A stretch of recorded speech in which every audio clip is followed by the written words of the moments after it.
kedua orang anak dengan jenis kelamin yang berbeda, dengan pekerjaan rumah tangga yang saya kerjakan sendiri, tidak dengan bantuan orang lain, kadang merasa capek. Belum menikah, suami aku tuh nggak secuek saat setelah menikah.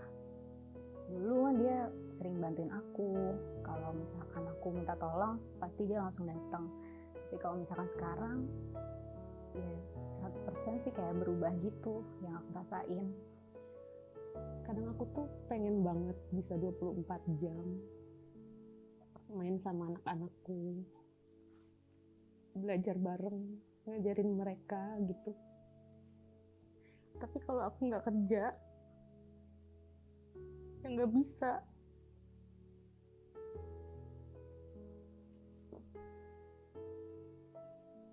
Suamiku pun sibuk gitu tiap harinya. Kayak dari pagi sampai malam selalu aja depan laptop. Aku punya masalah pun kadang aku harus mendem sendiri gitu. Pernah. Udah sih, udah coba untuk ngomong. Pernah. Masa sih? Kapan ya? Kamu sibuk banget. Serius.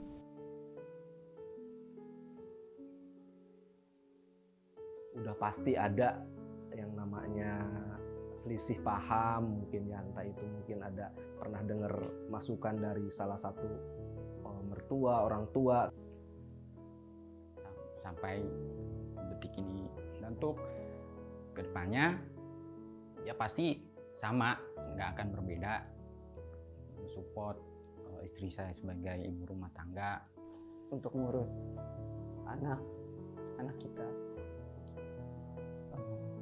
Walaupun cuma satu kan udah capek, tinggal nunggu nambah lagi 2, 3. Mohon maaf jika aku masih banyak kekurangan. Aku kalau suka marah atau kurang waktu.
Selamat sore Fearless Mom semua. Kembali Febri akan menemani Mam di kelas Zoom sore hari ini. Bolehkah di saat mengasihi? Nah, buat Fearless Mom yang sudah bergabung dan sudah bertanya, sabar ya. Karena sebentar lagi Dr. Yohan Samudra akan memberikan paparan. Sebenarnya kalau lagi menyusui boleh diet nggak sih? Baik, untuk Mam semua yang sudah tadi follow akun sosial media @telonlang, fanpage Telonlang dan juga YouTube Telonlang, ditambah lagi ya mungkin yang tadi baru join bahwa kita masih menunggu untuk memfollow akun sosial Telonlangnya. Baik, tanpa menunggu lama lagi, kita akan memanggil Dr. Yohan Samudra yang akan membahas tentang kegalauan para ibu menyusui. Saya jadi keselipet gara ingat dulu menyusui itu ada galau, makan banyak atau mau diet ya, karena antara makan banyak dan timbangan bertambah tuh bikin resah. Untung sore hari ini ada Dr. Yohan Samudra. Saya akan membacakan sedikit Prof. Dr. Yohan Samudra sebelum nanti Dr. Yohan memaparkan presentasinya. Dr. Yohan Samudra ini adalah dokter yang praktek di rumah sakit. Ada beberapa rumah sakit, yaitu salah satunya Rumah Sakit Primaya Hospital Tangerang dan juga rumah vaksin di Mencong Ciledug. Dan Dr. Yohan ini sudah punya 2 orang anak, jadi artinya Dr. Yohan cukup pengalaman nih mungkin waktu istrinya menyusui anak-anak, apa pernah mungkin istrinya juga resah, boleh nggak sih untuk diet padahal lagi menyusui. Kita nggak usah lama lagi ya Mam ya, kita panggil Dr. Yohan Samudra dan kita akan sapa dokter. Selamat sore dokter. Ya. Sore dokter. Halo, selamat sore. Selamat sore Iya. Mbak Febri. Iya dok, apa kabar Selamat dok? sore Fearless Mom. Baik, alhamdulillah. Alhamdulillah. Gimana ya, Mbak Dok. Febri? Baik dok, tapi sedikit galau nih dok, karena teman-teman dari Fearless Mom tuh ternyata dari hasil voting mereka punya pertanyaan tentang kegalauan. Boleh nggak sih dia saat mengasihi, ini maksudnya saat memberikan ASI. Soalnya kan kita dengar dok, kalau lagi memberikan ASI baiknya makan yang banyak nih dok. Supaya apa? Supaya asupan ASINya juga banyak. Tapi kalau dibiarin terus kan dok, ya kita sebagai ibu-ibu badannya nggak kontrol ya dok ya, bagaimana ini ya.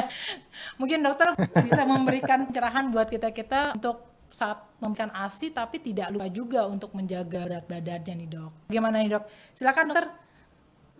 Oke, terima kasih Mbak Febri ya. Iya, jadi seperti yang katanya Mbak Febri tadi, bahwa memang pada saat menyusui, ibu-ibu ya, Fearless Mom sudah mulai berpikir nih, bahwa gimana nih berat badan kok makin naik aja gitu. Gimana cara menurunkannya, kapan bolehnya menurunkannya, dan caranya bagaimana. Karena kalau coba-coba sendiri, biasanya akan ada gangguan dari produksi ASI-nya. Apakah ASI-nya jadi sedikit, atau misalnya ibu-ibu jadi terlalu capek gitu, nggak bisa melakukan atau merawat anaknya malah. Mbak Febri, bisa kita mulai aja? Sudah menunggu dok? Ya, suaranya jelas ya? Jelas dok. Oke. Ya, gitu. Jadi sekarang kita seperti tema yang dibahas dari Telonlang adalah boleh nggak sih diet saat mengasihi? Jadi ibu-ibu menyusui juga perlu untuk melakukan diet penurunan berat badan. Nah, sebelum kita masuk ke dalam diet untuk ibu menyusui, sebenarnya kita harus tahu dulu seberapa banyak sih berat badan yang boleh naik selama kehamilan. Karena berat badan yang saat ini menjadi masalah itu memang sebenarnya adalah kumpulan dari berat badan yang waktu saat hamil dulu. Nah, banyak nih ibu-ibu yang mulai pada saat hamil, dia merasa bahwa, oh ini saatnya gue makan untuk 2 orang nih. Jadi langsunglah berat badannya naik bisa sampai 25 kilo. Ada nggak di sini yang Fearless Mom yang berat badannya naik sampai 30 kilo gitu. Nah, semakin tinggi berat badannya, penambahan berat badannya semakin banyak, maka PR penurunannya pun semakin banyak.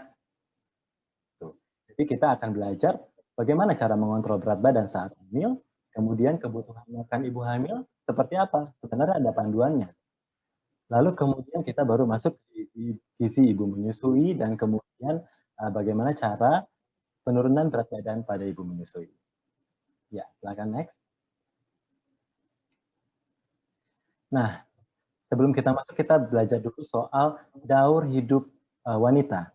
Ya. Berbeda dengan pria, kalau pria itu dari bayi, balita, kemudian anak, kemudian menjadi remaja, dewasa, dan lansia, kalau pada waktu ada perbedaan sedikit, yaitu ketika setelah dewasa dia akan belok dulu ke kehamilan, kemudian melahirkan, menyusui, lalu menopause, baru kemudian lansia. Nah, perbedaan yang unik ini harus kita perhatikan. Semua Fearless Mom di sini sudah harus bisa memperhatikan bahwa banyak hal-hal yang ternyata luput dari perhatian, tapi mempengaruhi dalam kehidupan daur hidup seorang wanita. Salah satunya adalah anemia.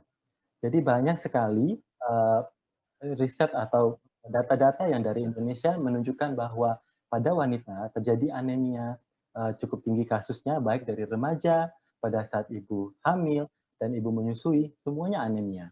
Nah, apa akibatnya? Kalau pada saat remaja, maka ketika terjadi anemia, kita jadi kurang, anak-anak jadi kurang perhatian dalam belajar, kemudian sulit menerima pelajaran baru. Nah, pada ibu hamil juga begitu. Nanti akan mempengaruhi tumbuh kembang janinnya, kemudian anak yang lahir dari ibu yang anemia juga akan mempunyai kecenderungan anemia juga. Begitu seterusnya. Ketika anak yang anemia ini kemudian tidak tertanggulangi dengan baik, maka menjadi remaja dan kemudian menjadi ibu hamil, maka begitu terus selanjutnya. Kondisi anemia pada ibu hamil juga akan mempengaruhi perkembangan janin, misalnya gangguan dari pembentukan otaknya, pembentukan sarafnya, mentalnya, dan sebagainya. Jadi yang pertama kita harus memenuhi kebutuhan anemia atau kebutuhan sel darah merah kita. Caranya bagaimana? Makan apa? Nah, nanti kita akan bahas. Kemudian osteoporosis. Nah, kekurangan zat kalsium ini banyak banget terjadi pada wanita. Pada saat ibu hamil, karena ada janin di dalam badannya, maka dia akan berbagi zat gizi pada anaknya. Kemudian dilanjutkan dengan menyusui. Jadi kalsium ini pun juga akan keluar lewat ASI. Sehingga kalsium ibu kalau tidak dipenuhi, maka akan dirombak atau dipecah dari tulang ibu. Makanya ketika lansia banyak sekali wanita yang osteoporosis atau kerapuhan tulang yang lebih tinggi angkanya daripada pria. Nah, kemudian berat badan. Karena daur hidup wanita yang tadi ada kehamilan, berat badannya lalu naik. Kemudian pada saat melahirkan, terus menyusui, berat badannya turun atau stuck. Begitu, jadi itu yang akan membuat Fearless Mom menjadi pusing soal berat badan. Nah, kalau kita bahas berat badan, dari mana sih kita tahunya bahwa saya ini sudah gendut, sudah obesitas atau belum ya dok? Atau baru overweight aja? Ya, kita cari tahu dengan cara mengukur atau menghitung indeks massa tubuh.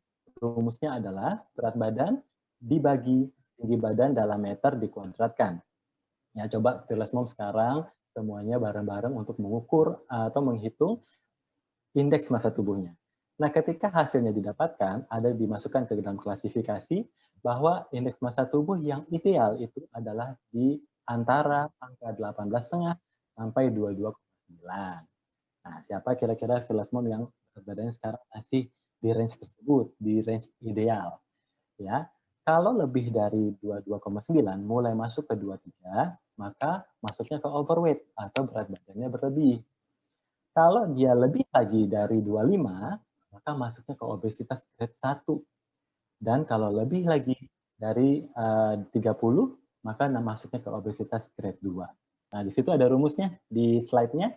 Bisa dilihat berat badan dalam kilo dibagi tinggi badan dalam meter dikuadratkan. Nah, kalau kita udah ngomongin soal berat badan, kita akan ngomongin soal kalori. Nah, kalori adalah satuan energi yang terdapat pada semua makanan dan minuman yang dapat mempengaruhi berat badan. Intinya adalah semakin tinggi atau semakin banyak kalori yang kita makan, maka timbangan akan geser nih ke kanan. Tapi kalau kalori yang kita makan cukup dengan kebutuhan kita, maka timbangannya tetap. Begitu juga sebaliknya. Kalau kalori yang kita makan lebih sedikit daripada kebutuhan badan kita, maka timbangannya mulai geser ke kiri nih. Gitu. Ya, next.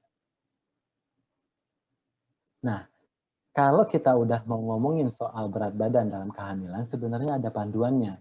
Jadi, untuk fearless mom yang mulai hamilnya itu di angka ketika indeks massa tubuhnya yang tadi dihitung itu sudah lewat ya, sudah di angka 25, maka seharusnya tidak boleh naik berat badannya terlalu banyak.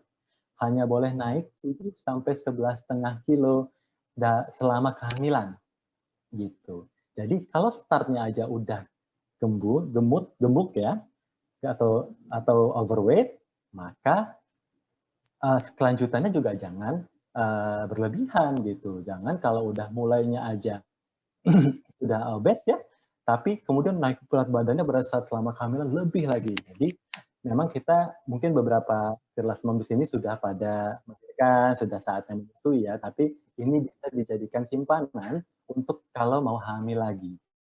Jadi diperhatikan, kalau misalnya berat badan sebelum hamil masih ideal, masih di angka 2 itu, 18,5 sampai 24,9, maka boleh naik berat badannya maksimal sampai 16 kilo aja.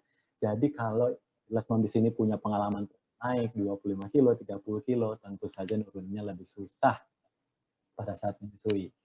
Ya, kita lihat next. Nah, gimana caranya supaya berat badannya nggak berlebihan ketika hamil? Maka ini adalah panduan untuk tambahan makan untuk ibu hamil. Sebenarnya energi yang ditambahkan ketika trimester pertama aja, di situ bisa dilihat bahwa tidak ada penambahan. Jadi kalau fearless mom baru hamil, ya sebenarnya makannya sama seperti biasa pada saat sebelum hamil. Gitu. Baru mulai nambah makanannya sekitar 300 kalori di trimester 2 atau di masuk ke bulan keempat. Nah, nanti kita lihat berapa banyak sih 300 kalori per hari ini tambahannya gitu dengan protein yang 10 gram per hari.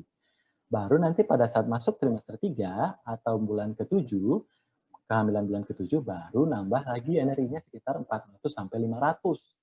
Jadi, makanya tetap bukan eat for two, tapi eat for you gitu. Tambahannya proteinnya adalah 30 gram per hari. Ya, kita lihat next. Nah, seperti apa sih makanan 300 kalori yang katanya ditambahkan di trimester 2 itu? Ingat ya, di trimester 1 tidak ada tambahan makan. Makan seperti biasa. Jadi kalau fearless mom di sini suka ngidam lah katanya, atau pengen ini, pengen itu, nanti anaknya ngeces lah gitu ya. Sebenarnya anak akan tetap ngeces aja gitu. Dan ngidam sendiri tidak ada ditemukan di luar negeri. Jadi mungkin khas untuk ibu-ibu di Indonesia. Nah, ketika tidak mengikutin, maka akhirnya jadi bablas lah kenaikan berat badannya. Nah, kita lihat makanan 300 kalori. Contohnya seperti apa? 300 kalori itu cuma 2 telur tambah 1 sendok madu. Itu sudah 300 kalori. Atau 1 bungkus mie instan. Gitu. Atau kalau kita suka boba, maka hanya 1 gelas boba saja. Tambahannya sehari selama trimester 2 itu. Atau tadi bisa dilihat gorengan ya. Berapa banyak gorengan dok? Saya boleh makan selama trimester 2? Cuma 2. 2 gorengan adalah 300 kalori. Ya, diingat. Kemudian roti pakai selai kacang. Nah, sebenarnya oke, kita akhirnya fearless mom memilih untuk makan mie instan gitu ya. Nah, sebenarnya kita harus lihat nih komposisi makanan kita. Kandungannya harus mencukupi karbohidrat, protein, dan lemak. Ya, tentu saja ini akan lebih sehat karena protein sangat sering dijumpai untuk semua orang Indonesia kurang. Gitu. Apalagi ketika hamil dan menyusui, protein juga sangat penting. Kalau kita makannya cuma mie instan, maka tentu saja cuma karbohidrat. Proteinnya sangat sedikit, lemaknya pun juga lumayan. Jadi tidak bagus komposisinya. Nanti kita pilih komposisi yang bagus seperti apa, yaitu mungkin misalnya satu makan nasi dengan lauk pauk, itu juga bagus. Sekarang kita lihat makanan yang 500 kalori untuk trimester 3. Next. Nah, ini pilihannya. Fearless mom boleh pilih nih. Oh, lagi ngidam donat. Berapa banyak donat, dok? Boleh dimakan? Cuma 2. Jadi nggak boleh banyak-banyak. Kalau lebih, akan melebihi 500 kalori tadi. Kemudian kebab atau fried chicken atau burger gitu. Nah, tentu saja pilihannya kalau kita memikirkan komposisi, maka kita akan memilih yang gambarnya paling besar, yaitu ada nasinya sebagai karbohidrat, ada udangnya sebagai protein, dan ada alpukatnya sebagai lemak baik. Gitu. Oke, next. Nah, jangan lupa kalau kita sudah belajar karbohidrat, protein, dan lemak sebagai zat gizi makro, maka tentu saja kita ada yang zat gizi mikro namanya. Nah, seluruh vitamin dan mineral ini harus dipenuhi, baik selama hamil, dilanjutkan sampai menyusui. Jadi vitamin yang utama ya, A, C, dan D. Ini sangat perlu untuk ditambahkan ke dalam diet harian selama hamil dan menyusui. Kemudian mineral juga harus ditambah seperti besi, zinc, dan iodium. Tadi seperti yang kita bahas di awal, banyak sekali wanita yang dijumpai anemia, maka konsumsilah sumber-sumber zat besi dari bahan alami, yaitu seperti dari seafood, dari daging, baik itu daging kaki 4 maupun dari unggas, kemudian ikan-ikanan, itu merupakan sumber besi dan zinc yang bagus. Memang di tumbuhan juga ada nih zat besi, tetapi kurang baik penyerapannya dalam tubuh kita. Jadi harus, dan juga lebih sedikit jumlahnya di dalam sayur-sayuran. Jadi harus mengkonsumsinya lebih banyak lagi. Tapi yang pilihan utama adalah dari daging. Next. Nah, kenapa penting sekali untuk memenuhi vitamin dan mineral tadi? Karena ada yang namanya 1000 HPK, yaitu hari pertama kehidupan. Ya, dan 1000 HPK ini bagi si anak itu tidak bisa diulang. Jadi kalau misalnya pada saat kehamilan itu, ya di tengah kehamilan Felisma mikir nih, wah kayaknya berat badanku terlalu banyak, terlalu tambahnya terlalu besar nih. Aku diet pada saat kehamilan itu tidak dianjurkan, ya. Jadi tidak boleh pada saat kehamilan itu berat badan turun, itu tidak boleh. Lakukanlah diet penurunan berat badan sebelum kehamilan atau setelah melahirkan. Nanti ada di kapannya pada saat menyusui. Kenapa? Karena kita harus memenuhi kebutuhan si janin dan kemudian bayi. Yaitu tadi kita bisa lihat di kotak merah itu adalah zat-zat gizi mikro yang dibutuhkan. Besi ada di situ, zinc ada di situ, kemudian dan lain-lain sebagainya. Harus kita penuhi sampai anak berusia 2 tahun. Gitu. Karena ketika kurang zat gizi mikro ini dan terlihat ada gejala pada anak, maka pertumbuhan perkembangannya bisa akan terjadi gangguan dan itu tidak bisa diulang yang tadi. Jadi kalau untuk fearless mom, kalau mau diet, pikirkan anaknya dulu, baru kita diet. Ya, next. Nah, jadi gimana dok? Kalau untuk ibu hamil, maka tetap konsumsinya adalah gizi seimbang. Nggak usah dihitung-hitung berapa gram vitamin yang harus dipenuhi, dari mana dapat zincnya, berapa mikrogram, gitu ya. Tidak usah. Lakukan saja seperti piring ini. Harus makan yang seimbang. Artinya adalah ada nasinya, ada lauk pauknya, dan ada sayur setiap kali makan. Kemudian pada jam snacknya ditambah dengan buah atau multivitamin dan susu. Ya, next. Kita lihat nanti di sini ya, ada tinggi serat ya, pilihannya untuk makanannya tinggi serat, kemudian kebutuhan proteinnya adalah nabati dan hewani 50-50, kemudian cari yang lemaknya sehat, yaitu seperti olive oil atau lemak dari alpukat, gitu. Jadi jangan terlalu banyak yang digoreng. Next. Nah, sekarang kita nyampe ke mana, bagaimana agar menyusut saat menyusui, ya, next. Nah, sebelumnya kita bahas dulu soal satu jurnal yang menarik ini, bahwa ternyata baik di seluruh di luar negeri maupun di Indonesia, ketika ibu-ibu ditanyakan, fearless mom, apakah yakin bisa turun berat badannya setelah melahirkan? Ternyata dari penelitian ini dilihat bahwa hasilnya menarik sekali. Kita lihat bahwa ada gambar di sini. Kalau fearless mom disuruh pilih, maka angka nomor berapakah yang merupakan body goals-nya fearless mom? Gitu. Nanti di penelitian ini dilakukan seperti itu. Disuruh pilih mana body yang diinginkan di angka berapa, kemudian ditanya kembali, saat ini kira-kira bodinya Fearless Mom ada di angka berapa? Gitu. Jadi kalau misalnya dipilih, saya pengennya badannya di nomor 3, tapi saat ini saya di nomor 6 atau 7.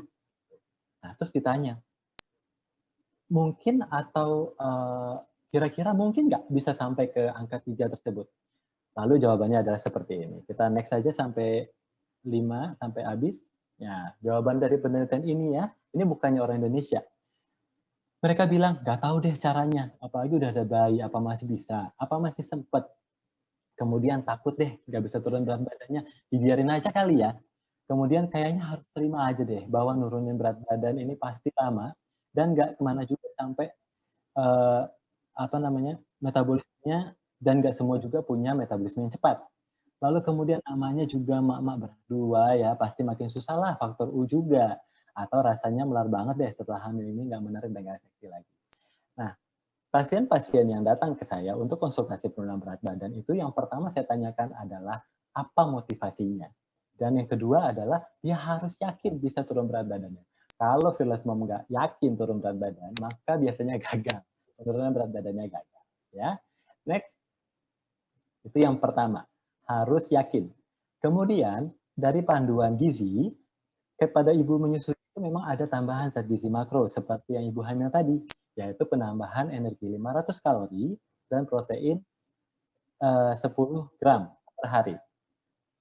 Nah, jadi nanya lagi nih, kok katanya ini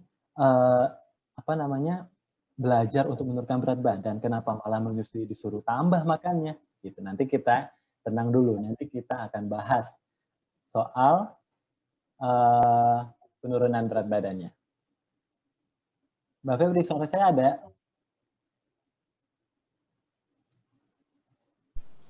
Halo?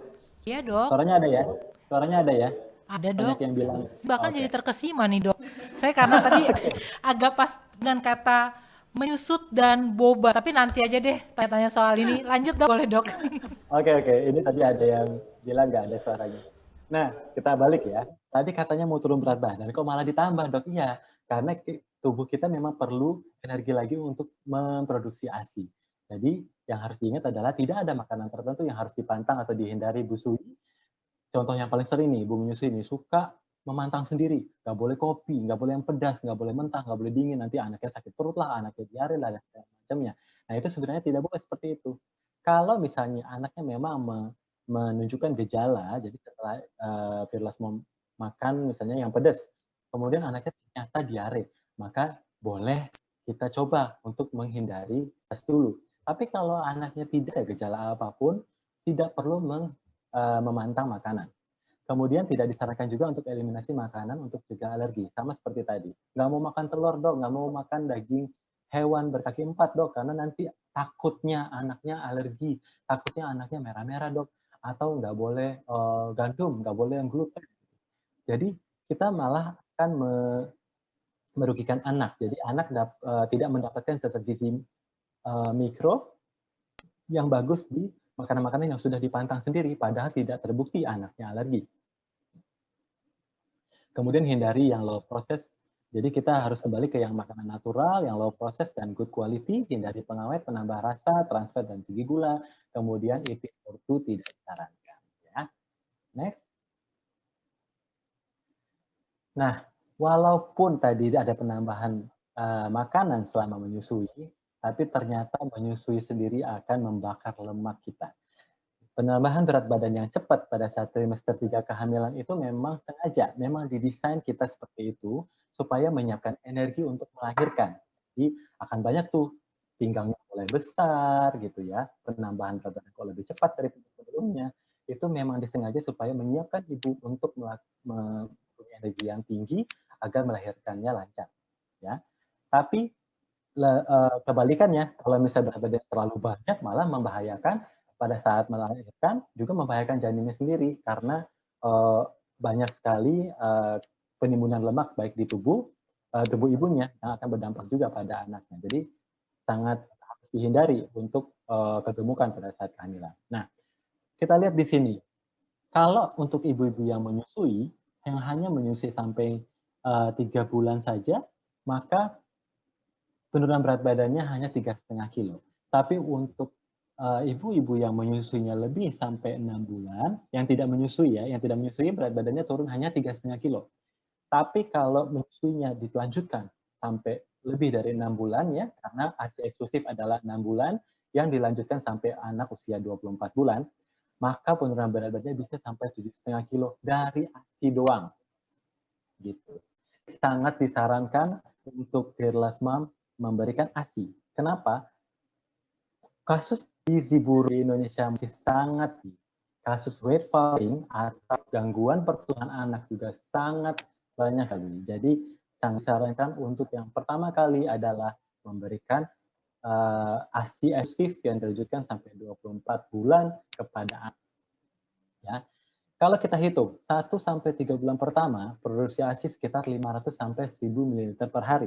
Walaupun anak masih minumnya dikit-dikit nih, banyak bullying 60 ml, 100 ml gitu ya. Tapi kan kita bisa simpan berupa perah ya. Nah, 1 ml ASI, untuk membuat 1 ml ASI diperlukan energi ibu sebanyak 0,85 kalori. Artinya kalau 1000 ml maka ibu bisa bakar lemak sebanyak 805 kalori, yang artinya adalah penurunan berat badannya bisa 1 sampai 1,5 kilo dalam seminggu dengan produksi yang cukup. Next. Nah, tapi ada juga nih orang-orang yang saya sudah ASI eksklusif dok, saya juga sudah mengikuti melakukan ASI perah, kemudian segala macam, tapi kok penurunan berat badannya lebih lambat ya daripada tetangga. Nah, kita lihat memang banyak sekali ada faktornya. Yang pertama adalah usia ibu. Kita bisa next. Dibantu next, kemudian ada usia ibu, kemudian ada genetik. Ini juga akan mempengaruhi. Semakin lanjut usia ya, semakin dewasa seorang ibu, maka memang metabolismenya akan semakin melambat kalau kita tidak rajin untuk misalnya olahraga yang teratur gitu ya. Dan itu akan memperlambat proses penurunan berat badan. Kemudian genetik juga, indeks massa tubuh yang tadi kalau mulainya aja sudah lebih udah besar, maka penurunannya juga akan lebih lambat. Lalu jumlah kehamilan juga ngaruh. Semakin sering hamil, semakin sering naik turun berat badannya, yang dinamakan juga yo-yo phenomenon, maka semakin sulit penurunan berat badannya. Kemudian kurang tidur, nah ini juga akan mempengaruhi proses penurunan berat badan karena tubuh akan merasa stres. Ketika orang-orang yang sering begadang, ibu-ibu yang stres, maka tubuhnya akan meningkatkan hormon stres yang akan mengira bahwa kita butuh energi nih. Jadi jangan dibongkar deh lemaknya karena dia lagi stres, sehingga takutnya nanti tubuh itu memberikan pertahanan, memberikan pertahanan secara adaptif.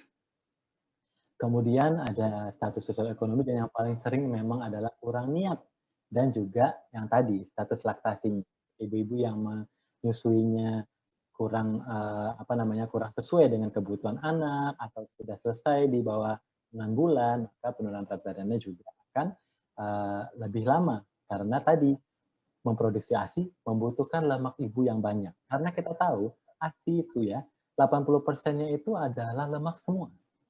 Karena lemak dibutuhkan untuk perkembangan otak bayi. Jadi bayangkan lemak yang ada di panggul ibu akan ditransfer ke payudara untuk membentuk ASI yang kaya lemak dan diberikan kepada anak supaya untuk perkembangan otak dan persarafannya, sehingga nanti persiapan pada anak agar dapat meningkatkan memorinya, mengoptimalkan kemampuan belajarnya dan sebagainya. Jadi itu sangat penting. Next. Nah, jadi kapan dok saya boleh mulai diet saat menyusui? Kalau anaknya usia 1 bulan, tidak disarankan ya fearless mom, karena bayi sangat membutuhkan ASI, baik secara kuantitas maupun kualitas. Dan bayi pun baru sama-sama baru belajar ASI, jadi jangan langsung buru-buru untuk diet. Kemudian usia 3 bulan boleh, tapi dengan syarat, yaitu jika tumbuh kembang bayi sesuai target. Kalau grafiknya sesuai dengan pertumbuhan bayi yang kita harapkan, maka ibu menyusui boleh mulai diet. Nah, Tapi memang kalau pada negara dengan gizi buruk yang rendah memang disarankan ini nih 3 bulan sudah boleh nih. Tapi kalau kita kembali ke Indonesia dengan angka gizi buruk yang tinggi, maka sebaiknya jangan dulu. 3 bulan jangan dulu. Karena dari penelitian IDAI ya, anak-anak di usia 3 bulan saja sudah ada gangguan pertumbuhan. Bahkan itu ibunya aja tidak diet. Apalagi kalau ibunya diet, maka makin banyaklah anak-anak yang gangguan pertumbuhan di usia 3 bulan ke atas. Ya, jadi belum dapat dianjurkan di Indonesia. Kemudian usia anak udah 6 bulan, dok boleh nggak? Boleh. Ya, menyusui anak usia 6 bulan, ibu menyusui sudah boleh diet turun berat badan. Catatannya juga sama, jika tumbuh kembang anak sesuai target, jika jumlah ASI-nya cukup, jika anak sudah dapat menerima MPASI dengan baik. Kalau semua sudah oke, baru ibu boleh mulai diet. Next. Nah, bagaimana syaratnya untuk diet busui? Pertama, lihat tanda kecukupan ASI. Bayi buang air kecilnya 5-6 kali per hari. Bayi berat BAB-nya lebih dari 4 kali sehari. Tidak ada tanda-tanda dehidrasi, payudara terasa penuh dan hangat, berat badan anak sesuai target usia. Tanda kesiapan makan bayi gimana? Kepala sudah tegak, refleks menjulurkan lidah berkurang, bayi tampak tertarik dengan makanan. Dan tanda tumbuh kembangnya sesuai dengan grafik ini. Jadi diingat bahwa bayi nomor 1, diet nomor 2. Next.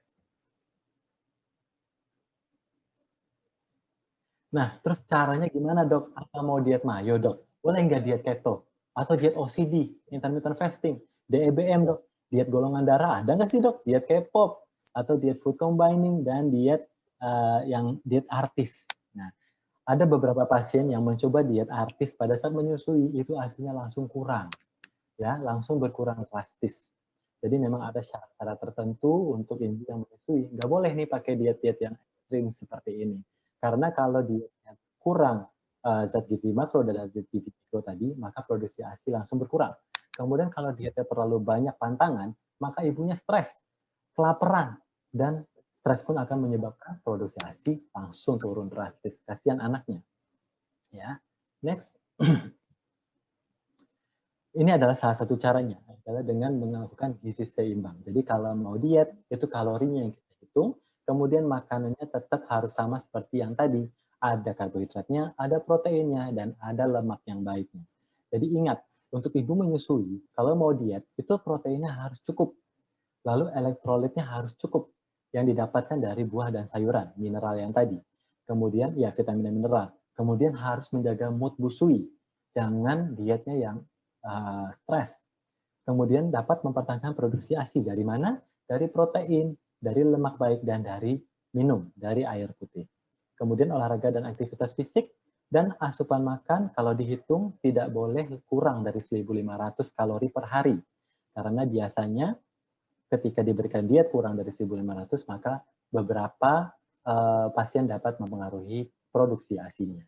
Kemudian penurunan berat badan memang nggak bisa nih secepat artis. Misalnya dalam 1 bulan langsung turun 7 kilo. Itu juga mau kayak gitu. Nanti ASI-nya akan terganggu. Ya. Kemudian hindari solusi cepat, pil pelangsing, jamu, teh Cina. Nah itu nggak boleh. Karena belum ada penelitiannya. Apakah bisa melewati ASI atau apakah mempengaruhi pertumbuhan anak, itu tidak boleh. Jadi lebih baik, belum diketahui. Jadi lebih baik tidak usah. Next. Ya, jadi ini yang bisa di screen capture ya. Kalau misalnya caranya adalah berapa kalori untuk, misalnya gini, Phyllis Mom ini di sini udah ada yang anaknya di atas 6 bulan. Udah mulai nih pengen turun berat badan. Maka kalikanlah berat badan saat ini dikali 25. Hasilnya berapa?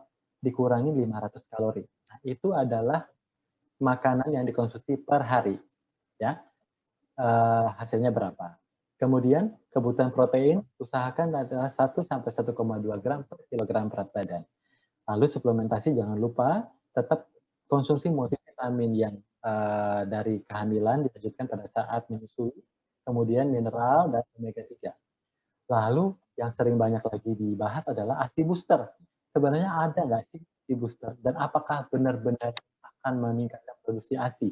Yang sering itu disebut adalah daun katuk, daun kelor, jantung pisang, kemudian labu siam, kemangi, bawang putih.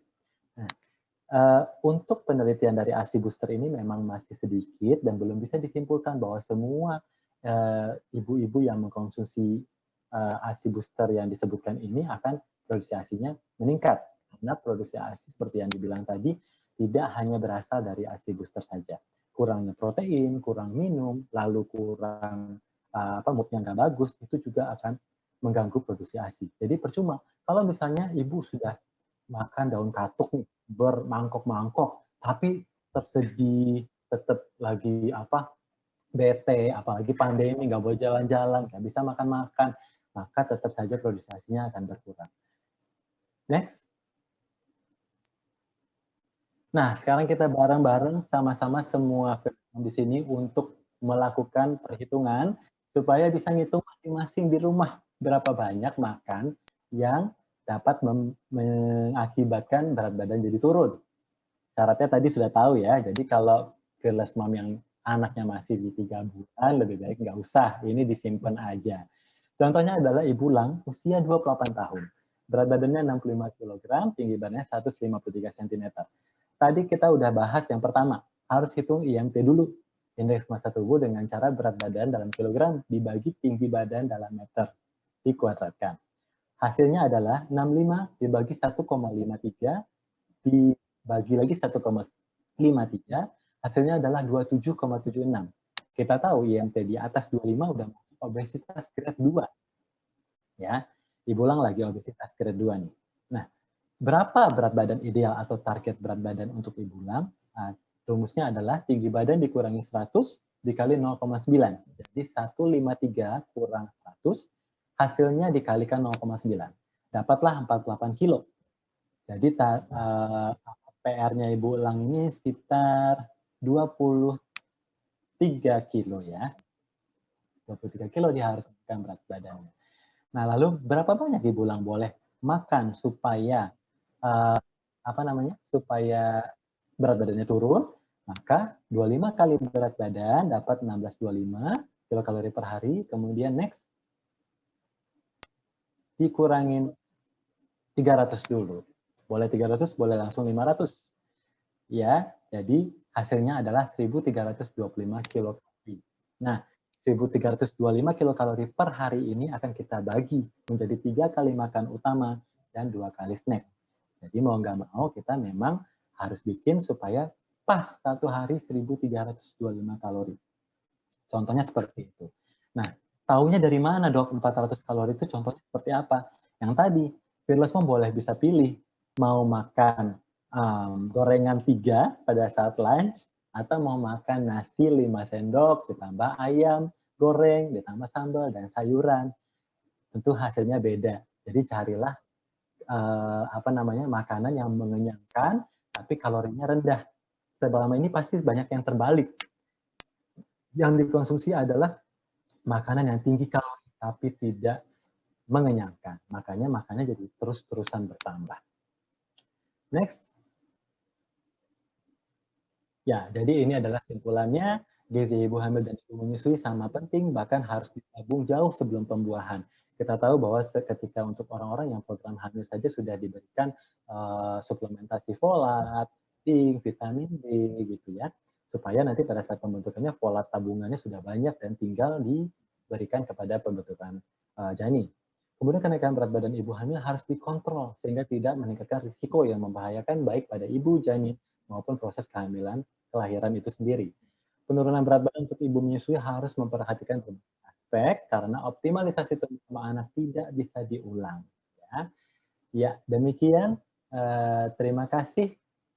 Demikian presentasi dari saya. Terima kasih. Assalamualaikum warahmatullahi wabarakatuh. Selamat sore. Saya kembalikan kepada Mbak Febri. Oke, terima kasih Dokter Yohan. Wah, luar biasa sekali loh. Ini saya seperti mengenang kisah saya waktu gagal diet saat menyusui, Dok.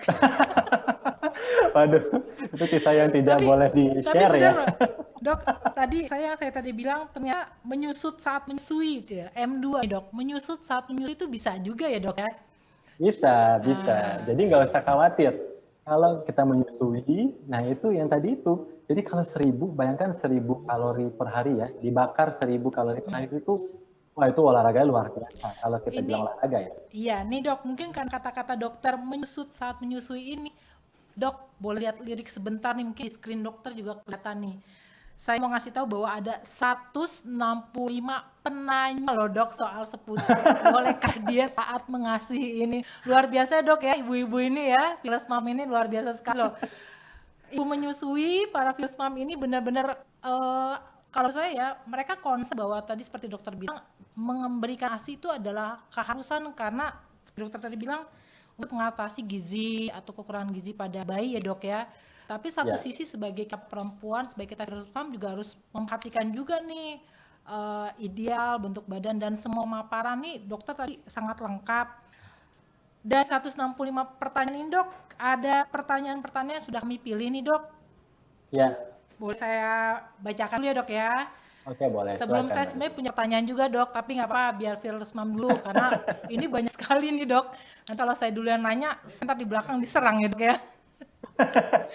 Baik, ini Oke. pertanyaan menarik loh dok dari Solo. Ini Fearless Mom banyak dari luar kota loh dok, ada dari Kalimantan, Solo, Cirebon, jadi nggak cuma di Jabodetabek. Apresiasi banget buat Fearless Mom, thank you. Kita berikan tepuk tangan dulu dong untuk para Fearless Mom hari ini, luar biasa semangatnya. Ya, aku mau baca untuk Fearless Mom Novena Citrasari yang ada di Solo. Jadi dia bertanya seperti ini dok. Dok, anak saya usia 15 bulan.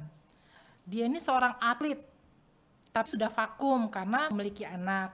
Nah, ceritanya nih, dok, sempat diet saat sebelum hamil. Dan menurut Fearless Mom ini, diet yang paling berhasil adalah olahraga dan makan sehari sekali, dok. Sehari sekali, oke.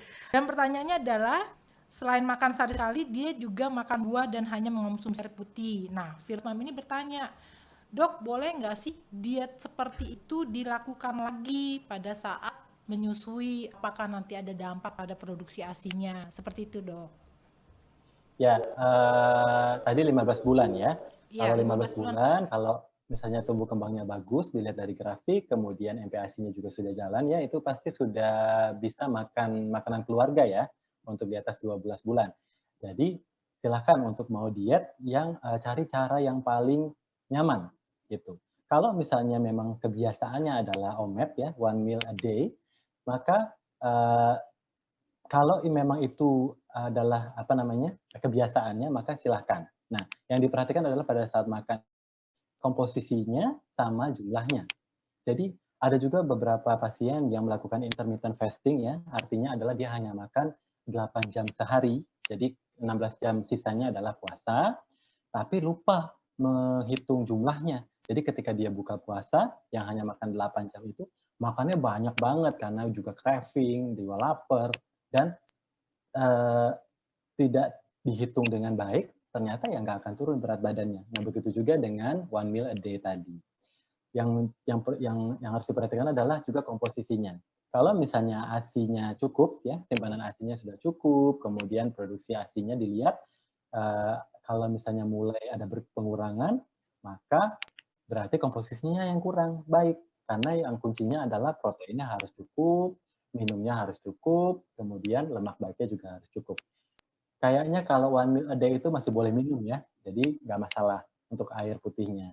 Yang penting proteinnya. Jadi usahakan untuk mencukupi zat gizi makro dan mikronya pada saat makan satu hari satu kali. Tapi kalau Fearless Mom yang lain ya nggak boleh niru. Kalau nggak pernah, itu tidak baik untuk dilakukan. Jadi kalau misalnya yang ibu yang Fearless Mom yang bertanya tadi sudah punya kebiasaan tersebut, maka silahkan dilakukan. Terima kasih. Jadi untuk Fearless Mom Novena, boleh dilanjutkan pola diet yang pernah dilakukan. Tapi untuk Fearless Mom yang lain, jangan coba-coba ya dok, kalau memang belum pernah ya. Iya, jangan coba-coba. Nanti ke depannya malah lebih jelek hasilnya. Jadi bisa diabetes malah kalau misalnya makannya, atau malah yang lain, misalnya GERD-nya kambuh, atau gastritis, atau pingsan, atau yang namanya hipoglikemia ada, acid rendah ada, gitu. Yang lebih sering lagi Mbak Febri adalah lemot. Jadi kalau orang diet ya, nggak makan nasi, nggak mau makan apa, lemot. Jadi nanti bahaya. Kalau punya babynya masih kecil ya, nanti ibunya lemot gimana? Jangan dong dok, kalau lemot nanti kita jadi bingung nih menyusuinya, nanti mau sebelah kiri, sebelah kanan, atau duanya kan dok ya. Baik dok, ini ada pertanyaan menarik juga dari Cirebon, dari Fearless Mam Ratna Mutarasari. Kebetulan anaknya baru usia 4 bulan nih dok. Fearless Mam ini bertanya, apa saja parameter dikatakan bahwa ibu menyusui itu boleh melakukan diet? Lalu pertanyaan keduanya, jika ibu menyusui alergi dengan makanan tapi mau melakukan diet, bagaimana tuh dok mencukupi gizi baik untuk si ibu menyusui maupun untuk si bayinya? Yang alergi tadi ibunya atau anaknya ya? Ini sepertinya sih ibunya. Jika ibu menyusui alergi berarti si Fearless Mom-nya ini yang alergi dok. Jadi tadi syarat untuk diet pada ibu menyusui sudah dibahas. Kemudian pertanyaan keduanya, kalau alergi ya kita harus cari sumber-sumber makanan yang tidak menyebabkan alergi tadi. Kan banyak kalau misalnya protein, misalnya alergi telur, maka ambilnya dari daging, gitu ya, kacang-kacangan. Kalau misalnya alerginya ikan laut, maka terpaksa konsumsinya adalah hewan yang berkaki 4 ya, kayak daging sapi atau ayam. Jadi tetap bisa dicari makanan yang mempunyai sumber yang sama dengan yang kita alergi tadi. Oke. Dok, kalau saya boleh dong ya, Fearless Mom, saya izin nih, saya mau nanya nih. Mungkin pertanyaan saya juga mewakili Fearless Mom yang lain. Jadi nih dok, kadang-kadang ibu menyusui ini kan suka berdalih. Kalau nggak makan banyak nih nanti susunya kurang. Akhirnya makan banyak. Atau bawaannya lapar, Bu. Terus akhirnya salah satu caranya yaitu makan. Nah, pertanyaan saya dok, mungkin Fearless Mom yang lain yang sedang menyusui, gimana sih cara ibu menyusui menahan rasa lapar? Jadi nggak sedikit-sedikit nyemil, lama-lama jadi bukit cemilannya kan kayak jadi makanan pokok deh. Bagaimana nih dok? Ya pada saat ibu menyusui ya seringnya gini nih, seringnya ibu itu merasa lapar setelah menyusui. Nah sebenarnya masalah ibu menyusui itu adalah haus ya. Jadi sebaiknya ibu menyusui, Fearless Mom itu setelah menyusui ya merasakan lapar itu minum dulu. Bahkan disarankan ya untuk ibu menyusui minum itu sebanyak 3-4 liter per hari. Gitu. Kalau misalnya kita tidak menyusui kan hanya 2 liter ya per hari. Minum dulu. Kalau minum itu masih tetap terasa lapar, boleh makan makanan yang tinggi serat. Gitu. Jadi ambil pilihan adalah buah-buahan seperti apel, pir, plum atau jeruk itu punya serat yang tinggi yang bikin kita kenyang. Kemudian atau kacang-kacangan, coba makan almond atau yang mete. Itu kalau makan 10 aja atau misalnya 15 itu sudah kenyang. Nah, berapa kalorinya? 2 apel aja kalorinya 200 kalori. Itu 2 apel. Nah, bandingkan dengan brownies. Ya. Brownies 1 potong, 5 cm kali 5 cm, itu 300 kalori. Jadi bayangkan rasa kenyangnya lebih kenyang mana? Brownies atau 2 apel. Nah, sekarang kita pilih, saya makannya keripik-keripik dok. Gitu. Nah, sama aja, tidak mengenyangkan sama sekali. Jadi cari yang ada seratnya. Serat tinggi itu seperti yang buah-buahan tadi sama kacang-kacangan.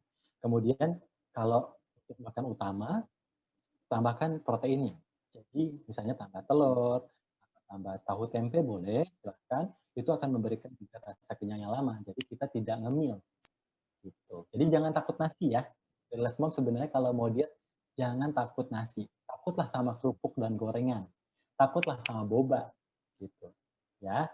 Jadi saya mau cerita dikit. Ibaratnya kalau Fearless Mom lagi makan bubur ayam. Ya. Bubur ayam 1 mangkok. Kira-kira itu 150 kalori. Ya. Jadi masih oke. Tapi ketika ditambahkan kerupuk bubur ayam sebanyak 10, maka kalorinya sama dengan 1 mangkok bubur ayam tadi. Jadi gawat. Gawat kalau kerupuk. Oke. Itu Mbak Febri kira-kira. Ya. Jangan sampai makan bubur, mangkoknya ketutup sama kerupuk ya dok ya. Itu kalori luar biasa. Dok, ini ada dari Fearless Nita di Malang. Pertanyaannya cukup menarik loh di dok. kenapa berat badan saya justru turun saat mengasihi? Apa penyebabnya? Iya, Ini bisa dikatakan beruntung juga ya dok ya? Nggak perlu sih mikirin dia, ya tapi itu tadi. gimana dok? Mungkin tadi yang tadi ya, mungkin ini adalah anak pertama, atau mungkin sebelumnya dia tidak pernah yoyo fenomenon tadi. Kemudian dia menyusuinya banyak, produksi ASI-nya ya otomatis turun. Jadi nggak usah mikirin mau makannya diatur atau gimana, ya nggak perlu.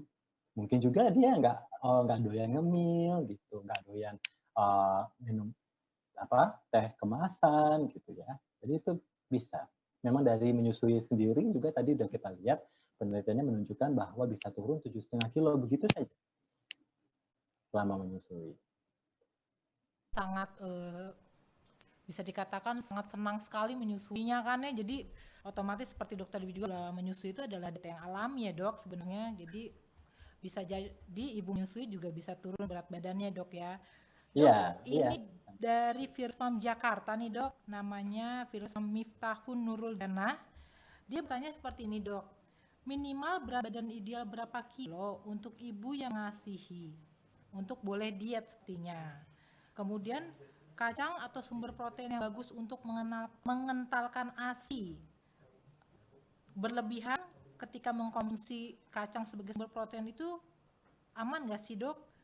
Dan ada pertanyaan lagi, boleh nggak sih dok kalau dietnya ibu menyusui ini melalui produk kecantikan yang dipakai di luar tubuh, seperti itu dok?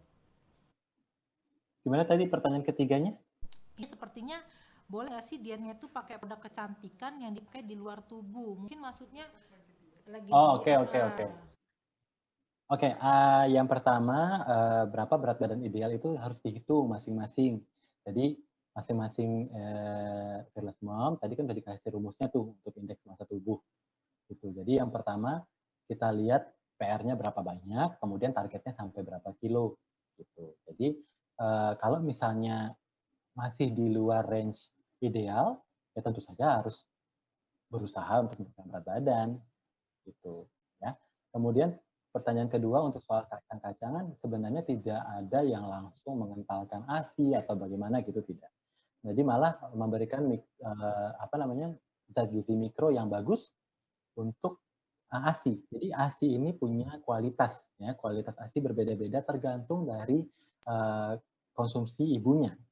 Jadi kalau konsumsinya bagus, ya banyak buah, banyak kacang-kacangan yang tinggi mineral sama vitamin, maka kualitas ASI pun bagus. Jadi nggak hanya banyak doang, tapi di dalamnya juga banyak zat gizi mikro yang dibutuhkan untuk perkembangan anak. Jadi itu yang harus kita pikirkan. Bagaimana cara memberikannya, kuantitasnya cukup, kualitasnya juga bagus. Jadi untuk soal kacang-kacang sebenarnya tidak ada yang ibaratnya menjadi kental atau bagaimana gitu. Sebenarnya ASI sendiri memang ada yang namanya fore milk dan hin milk. Jadi kalau ibu-ibu lagi menyusui, itu usahakan sampai bisa lebih dari 20 menit, gitu, satu payudara. Jadi jangan sebentar pindah lagi. Nah, itu bayinya hanya mendapatkan fore milk. Nah, fore milk itu hanya tinggi karbohidrat, sedangkan protein dan lemaknya itu ada di hin milk. Jadi usahakan bayi dapat semuanya itu, karbohidrat, protein, lemak, gitu ya. Kemudian pertanyaan ketiga tadi, untuk produk kecantikan yang dipakai di luar tubuh, biasanya dokter kulitnya sendiri juga tidak menyarankan. Karena kita tidak tahu seberapa banyak penyerapannya melalui kulit dan sebagainya. Jadi biasanya untuk ibu menyusui dan ibu hamil biasanya disarankan untuk tidak menggunakan produk-produk baik kulit maupun rambut. Jadi bahkan ada antioksidan saja yang sangat bagus untuk kita konsumsi ya sehari-hari untuk menangkal virus juga, untuk meningkatkan imun. Tapi pada saat hamil dan menyusui, tetap tidak disarankan untuk mengkonsumsi antioksidan itu karena memang penelitiannya belum cukup untuk menyatakan aman. Gitu. Iya dok, berarti apapun yang mau kita lakukan sebagai ibu menyusui ini sebaiknya konsultasi dulu ya dok ya, tanyakan dulu Ya, dengan sebaiknya ahlinya ya. Baik dok, ini pertanyaan kelima sepertinya sudah terpilih dari Lampung nih dok. Dari Fearless Mom Ade Rizky. Sore dok, saya Ade dari Lampung. Dok, saya menyusui. Anak saya konon katanya menyusui secara eksklusif. Itu merupakan diet alami yang aman. Ya. Terus dia bilang gini, tapi dok ternyata itu tidak terbukti sama si Fearless Mom Adeski. Sepertinya berat badannya tetap bertambah dok.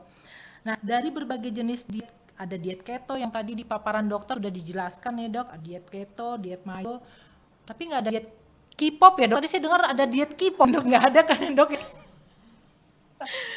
Ada loh. Oh ada ya dok. Ya di sini tuh banyak diet-diet tiba-tiba muncul. Nah, kan baru lagi. Nah, ada banyak diet ini dok, sampai ada diet golongan darah. Adakah yang paling aman dan sehat dok untuk ibu yang sedang mengasihi ini untuk bisa tetap diet tapi tidak mengurangi kualitas dan juga kuantitas ASI? Ya, jadi mau nggak mau jawabannya adalah diet gizi seimbang tadi. Coba kita pikirkan ya, misalnya diet keto, berarti lemaknya yang tinggi, proteinnya sedang, ya, karbohidratnya rendah. Nanti Fearless Mom jadi lemot tadi, lemot, lemes gitu ya.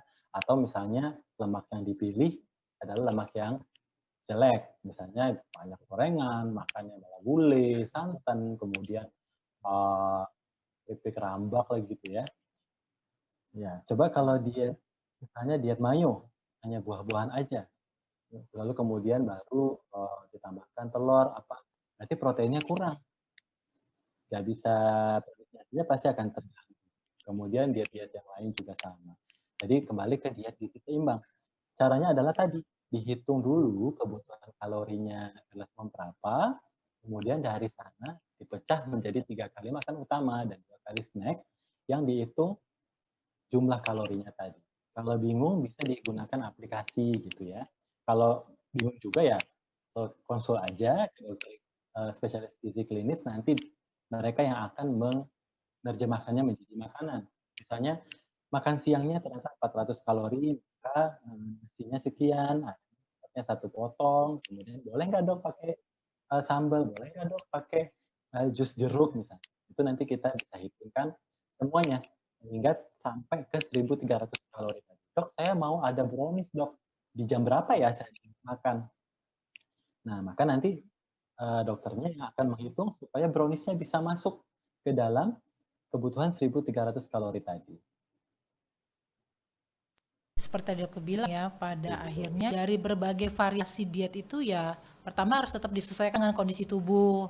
Lalu ya itu tadi sebaiknya Fearless Mom konsultasi dengan dokter ataupun ahlinya. Jadi jangan coba-coba ya dok ya. Coba-coba gagal Ya, lagi, coba lagi. Tadi itu protein, minum, sama lemak baik itu adalah bahan-bahan pembentuk ASI. Jangan sampai itu kurang. Kalau itu kurang, terus juga dietnya bikin stres, bikin marah-marah, ASI-nya akan berkurang. Fearless Mom, jadi tadi pesan dokter jangan sampai diet bikin lemot, jangan sampai bikin bad mood ya dok ya. Nanti jadi nggak menyenangkan ya dok ya, menjadi seorang ibu itu. Oke, Fearless Mom terima kasih banyak ya untuk sampai ratusan dok kalau dokter lihat pertanyaan. Kami mohon maaf kalau mungkin tidak semuanya terjawab. Tapi tenang aja Fearless Mom, karena slide dokter nanti bisa dilihat lagi, dibaca lagi, yang akan di-sharing lewat PA Group. Karena tadi paparan dokter juga cukup padat dan menjelaskan dan juga menjawab berbagai pertanyaan tadi sudah saya lihat. Selanjutnya sambil menunggu nih dok, dokter boleh memilih dari 5 penanya tadi dok, 2 penanya terbaik, dan sambil menunggu dokter untuk milih pertanyaan siapakah yang akan mendapatkan hadiah masing-masing bernilai 300.000, kita akan menyaksikan satu video. Nah, Fearless Mom, menyaksikan video ini benar-benar dari awal sampai akhir. Kenapa? Karena nanti akan ada pemenang untuk Fearless Mom yang beruntung mendapatkan 300.000 dengan menulis di chat pesan saat melihat video yang akan ditayangkan ini. Jadi videonya dilihat, diperhatikan, dan menurut Fearless Mom pesan apa sih yang ingin disampaikan dalam video yang akan kita saksikan saat ini. Berikut videonya. Ih, nyamuk. Telon Plus pilihan. Kata orang pilih Telon Plus yang penting wangi. Faktanya nggak cuma wangi. Pakai Telon Lang Plus. Dari caplang yang dipercaya ciptakan produk berkualitas dengan bahan alam dan wangi yang tidak disukai nyamuk. Hangatnya pas, wangi. Hindari gigitan nyamuk 10 jam. Telon Lang Plus, pilihan pas dan berkualitas. Viewers Mam, tadi bagaimana videonya? Langsung aja di chat pesan yang Mam tangkap dari video tadi apa, dan nanti ada pemenang yang akan beruntung mendapatkan 300.000 yang akan diumumkan melalui WA group di akhir acara ini. Baik, sekali lagi Viewers Mam, topik kegalauan tadi sudah terjawab semoga ya, bahwa sebenarnya saat menyusui itu kita masih bisa diet, tapi dengan tadi seperti kata Dr. Yohan ya, ada syarat dan ketentuan yang berlaku ya Dok ya? Iya, betul. Betul. Oke Dok, sebelum mengakhiri, Dokter sudah 2 nama Fearless Mom yang akan Dokter sebutkan pemenangnya? Oke, yang pertama yang alergi, ya. Yang tadi tanyanya alergi ya kalau nggak salah. Kemudian yang kedua, yang terakhir. Ya. Yang alergi itu dan yang Ade Rizky ya Dok ya. Jadi tadi ada pertanyaan dari Fearless Mom, ini catat. Dari Ibu Ade Rizky Lampung ya Dok, yang menanyakan tentang berbagai jenis diet tadi Dok ya. Mana lebih aman. Kemudian yang soal alergi itu tadi kalau tidak salah adalah dari Fearless Mom Ratna Mutiarari dari Cirebon yang punya usia anak 4 bulan. Oke, selamat untuk Fearless Mom Ratna dan juga Ade Rizky. Nanti tolong dituliskan lewat WA grup nama, alamat, dan nomor telepon untuk 2 pemenang tadi. Ya. Saya sebutkan lagi untuk Ade Rizky, disebutkan nama, alamat, dan nomor telepon, dan juga untuk Fearless Mom Ratna Mutiara Sari. Ya, untuk Fearless Mom yang lain jangan kecil hati dulu, karena sebenarnya masih ada lagi yang tadi saya bilang setelah menyaksikan video yang tadi sudah tayang, langsung di chat, tulis kesan dari video itu apa, nanti akan dipilih pemenang terbaik dengan pesan terbaik menariknya yang akan mendapatkan hadiah 300.000. Baik Dokter Yohan, tidak terasa kita sudah hampir 1 jam lebih ya Dok ya, ngobrol-ngobrol tentang diet dan ibu menyusui. Bolehkah diet saat mengasihi ya Dok ya? Iya, ini menarik sekali Dok, ini banyak banget peserta yang bertanya, banyak banget peserta yang antusias, dan memang ternyata topik ini nggak ada lekang waktu ya Dok ya. Setiap ibu menyusui pasti akan banyak hal yang sama ya Dok ya. Boleh diet nggak ya? Gitu ya Dok, kira-kira Dok ya? Iya. Iya, baik Dok. Mungkin untuk mengakhiri, kami bisa meminta Dokter kembali untuk memberikan kesimpulan sebagai refresh dari dan presentasi tadi. Untuk boleh Fearless Mom mungkin catat, kemudian tempel di kulkas, poin-poin yang dirasa penting, jadi bisa mengingatkan bahwa sambil menyusui bisa kok ya diet ya Dok ya. Silakan Dok. Bisa. Jadi bolehkah diet di saat mengasihi? Jawabannya boleh jika anak sudah usia di atas 6 bulan dan pertumbuhan kembangnya bagus, MPASI-nya sudah mulai jalan dengan baik, dan produksi ASI ibu tidak mencukupi gitu. Nah, dietnya yang dipilih adalah diet gizi seimbang, karena kunci untuk memproduksi ASI adalah kecukupan protein, minum air putih, dan lemak yang baik. Lemak baik bisa dapat dari olive oil atau dari alpukat, atau mungkin juga bisa didapat dari minyak yang tidak terlalu digoreng berkali-kali. Ya, kalau sulit menemukan lemak yang baik. Nah, kemudian caranya adalah memang harus dihitung kalori kebutuhan hariannya supaya turunnya dapat diukur berapa targetnya dalam seminggu atau dalam sebulan. Kalau misalnya sulit dalam menghitungnya, silakan coba sendiri saja dengan menghilangkan atau memotong cemilannya. Karena cemilanlah yang makanan tinggi kalori tapi tidak mengenyangkan. Jadi mendingan makan nasi. lebih baik kalau akhirnya makan nasi dan lauk pauk itu dan sayurannya itu 4 kali sehari dibandingkan makan nasi makan utama cuma 2 kali, tapi sisanya boba, donat, brownies, kue bolu, dan sebagainya. Jadi lebih baik coba saja dengan menghindari atau memotong seluruh cemilannya dulu.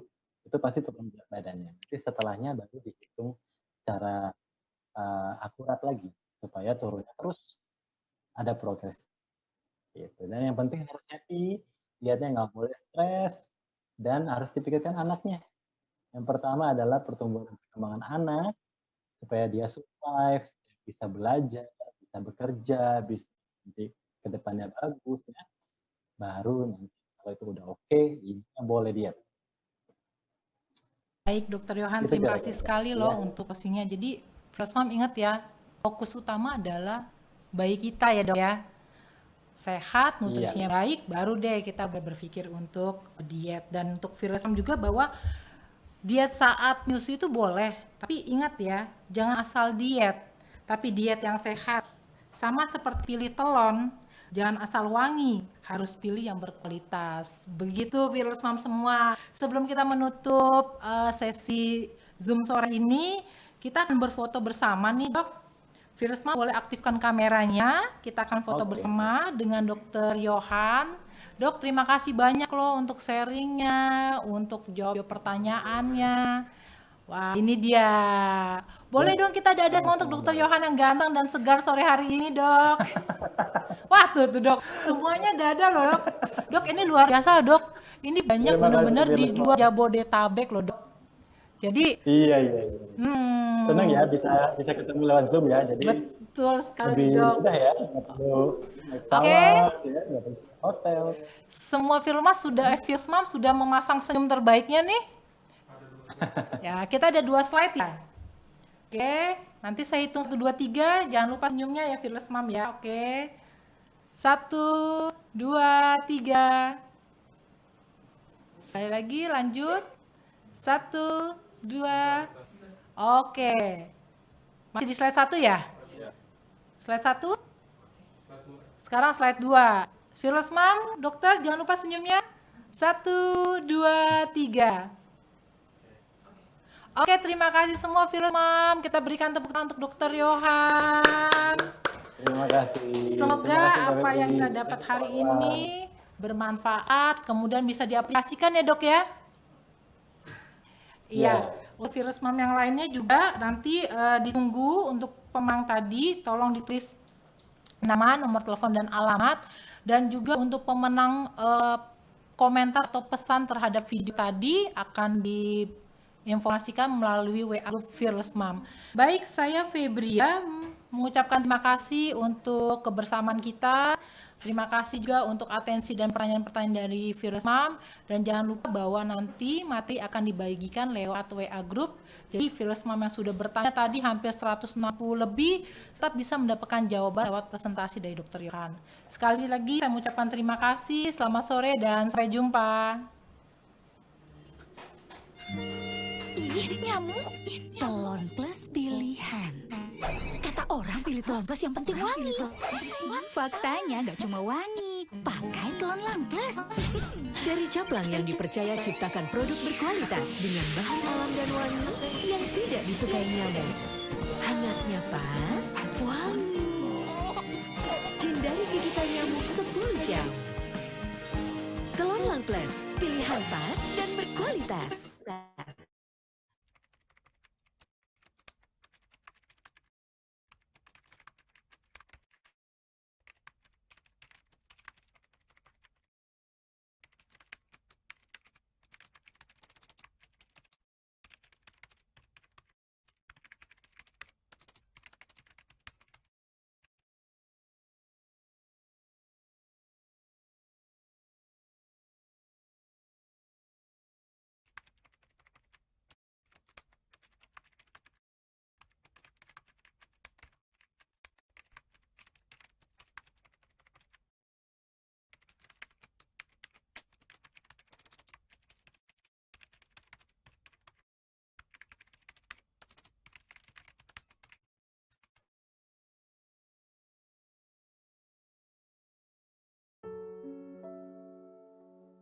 ketika ngurusin anak-anak dari pagi sampai